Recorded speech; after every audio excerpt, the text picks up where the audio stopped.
um, you find these things, and actually, I did not know that until a little later on. So it's like that's why I say it's trials and successes. Trials and successes. You go through the trials in order to get to the success. That's right. That's right. Okay. I'm sorry. I was just thinking how, that obviously this is, something that is a positive, is a blessing for your children. I was just thinking about how much of a blessing it is for the parent.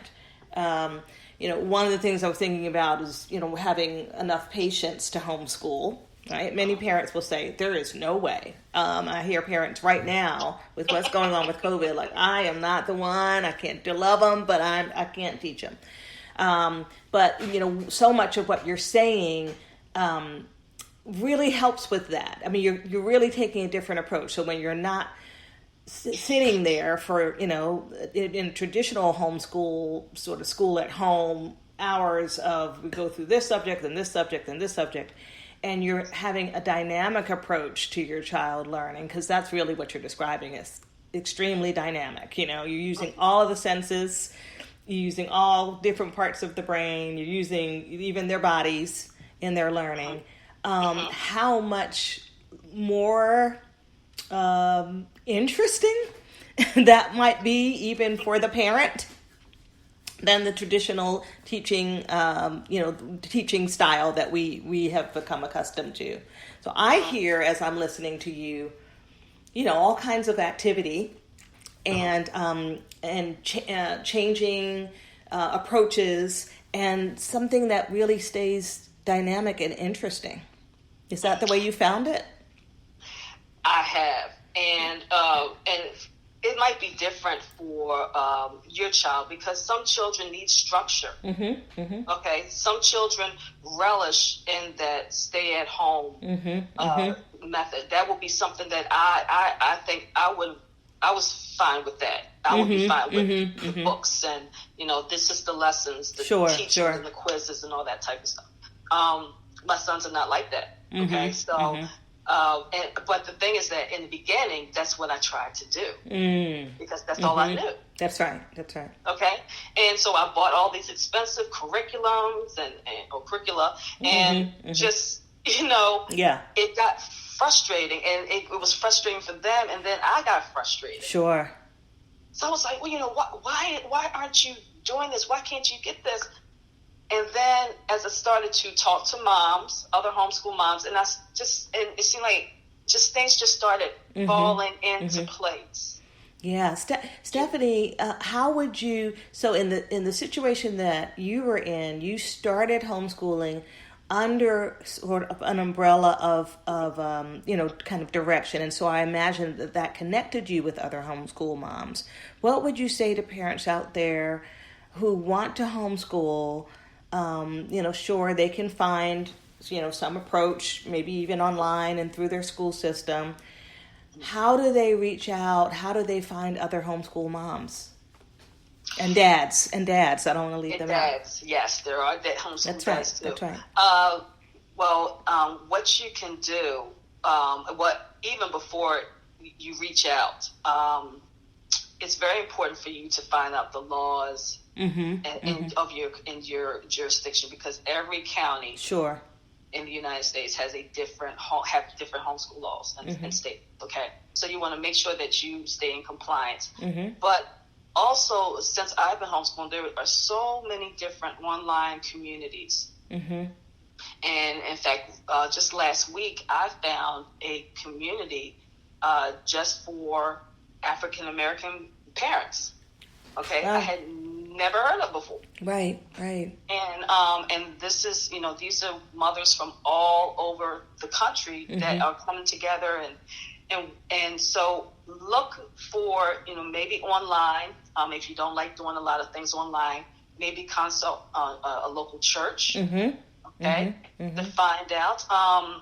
They also have what you call homeschool co-ops. Okay, co-ops is when homeschool children come together once, twice, maybe 3 times a week, and they attend classes that are taught by, subject matter experts or other homeschool moms. And so that can get you into a community, yeah, with homeschool moms too, yeah, and you bounce all ideas and things like that. Right.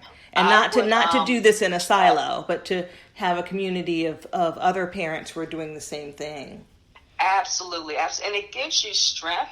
Okay, it makes you see that. Oh my gosh, if you're dealing with a special, if you're home teaching a special needs child, you might most likely meet another mother or another dad that is going through the same thing. So you can bounce off ideas and get inspiration and see, that there's a lot of people out there that's trying to do the same thing that you're doing. Right, and there'll be even more now that we have the situation that we're in with the pandemic. Absolutely. But the thing is, let me just say this though. Sure. With that, you can take the advice, and everybody, that's one thing that homeschool moms do. We give a lot of advice.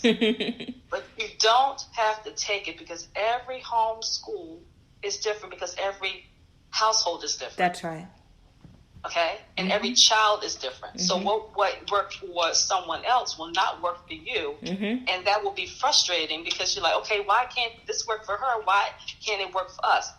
You take it in stride. If it doesn't work, then you find what's going to be best for your child. Pivot and find something else based on what you know about your child. Absolutely. Yeah. So I was going to say, as a child psychiatrist, I'm a child and adult psychiatrist, and earlier in my career, I saw mainly children. Now I see mainly adults. And while I was a child psychiatrist, parents talked to me and asked me about homeschooling all the time. And I have to acknowledge, I didn't have a strongly positive feeling about it. This is years ago now. I'm no spring chicken. And I thought, the socialization piece is not there. And I just felt like there was so much that children, learn from other children. And although I still feel that's true, I'm bringing it up right now because it's come up again in the face of the pandemic. Where we've got to get kids back to school. They need the socialization. I think there are really some other things involved in making that decision, and I've had very strong feelings about teachers being put in harm's way and households being put in harm's way as a result. Yes. So I want to talk a little bit with you about the socialization aspect. And I will say, thankfully, over the years of being a psychiatrist, I've certainly made changes in how I look at homeschooling. And part of the reason why I wanted to have you on the podcast is because I really want other people to have the opportunity to make that change as well, because it's really about what your particular child needs, what's going to be the best learning environment for your particular child. So let's talk about the socialization piece. You talked earlier about, sometimes there are pods and that kind of thing. What did you do to make it such that your boys were able to have the socialization piece that's so important for childhood? Absolutely. And that is the number one question that's always asked me when people find out homeschooling. Like, well, socialization. Okay. So the thing is this. Homeschoolers are socialized. Okay. That is one of the biggest myths. Okay. Right. Like I mentioned, the co-ops. Okay. Yes. There are small co-ops and there are huge co-ops that are almost like a school, okay? Sure. Where kids come together, they eat lunch, they attend classes together. So that is one of the main things. So one of the ways you can socialize. Another way is they always had play dates, especially when my youngest was small. Okay, there were play dates all the time. I would also take my sons to the mall because the mall had a little kiddie area where they would, where a whole bunch of kids would come together and play on the slides or whatever. That was the way that I had them to interact with kids. So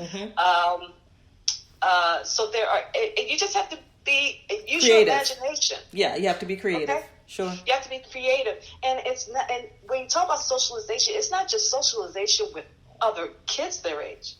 it's also you need to have socialization with other adults. Okay? So church.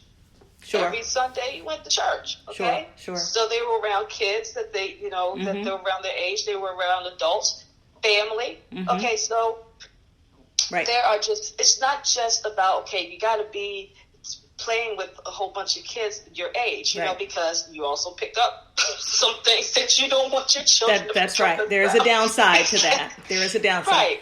And so, and now that we're in this situation with the pandemic, parents are having to be creative, aren't they? They are, your child has a Zoom meeting with his two best friends every Thursday, sort of like a Zoom play date, or, we've had to be very, very creative because this pandemic has been imposed upon us. So imagine how much more socialization your child could have if you didn't have this. And when your children were young, you didn't have the imposition of this pandemic. So you did have to come up with, interesting ways for them to enjoy playing. I think that one of the myths is that, when your child is homeschooled, it's like they don't get to play. That's furthest from the truth. And you know why that is? Right. Because your schedule is flexible enough. Right. To allow for those times. And I was saying too that nowadays, before the pandemic, but there were community colleges and places like that where they had classes during the day for homeschoolers. Wow. Like homeschooling swimming classes. At the local library here, they had a homeschool chess club. Oh, wonderful. During the day, because we were able to adjust our schedule so that we add that as part of our schedule and as part of our school time. So, and even now, I'm keeping my kids at home. They ain't going hardly anywhere. But my sons, they play their games, was not Sega, was it PlayStation? It's showing my age. I don't know anymore.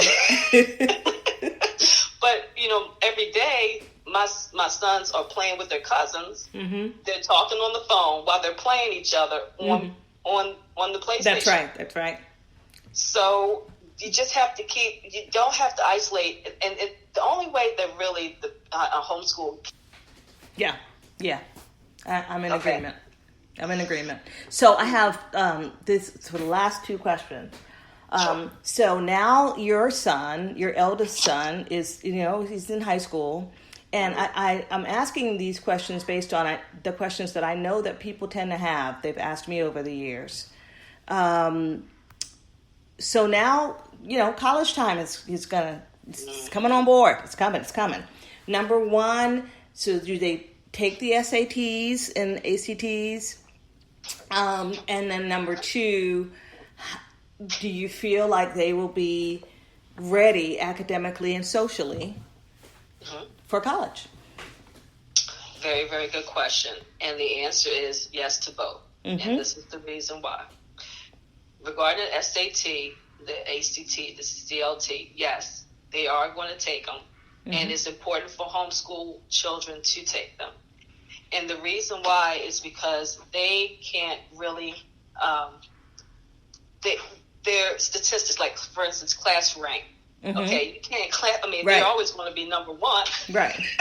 So, you want to be up there. You want to be up there. You don't have to be one. 1 or 2, it's going to be 1 or 2, If it's only a class of 1, it only going to be 1. Oh, you mean I see what you're saying. Okay. Yeah, they're going to be 1. So they're going to be class rank 1. But what it does, so because of that, and the parameters aren't, the same, you have to, homeschool children pretty much have to take the SAT to show that they are academically, ready for it. Okay. But the thing is, and what the advantage of homeschooling is that you can include college prep in your curriculum. Absolutely. Okay. And you can start as early as middle school. That's what a lot of parents are doing now. They are starting that early as 5th grade. Okay. Over the summertime. That's what I did with my 2 boys. Okay. My youngest is 13 and Stephen is 15. But we were going over college prep Sure. over the summer, okay? And it is including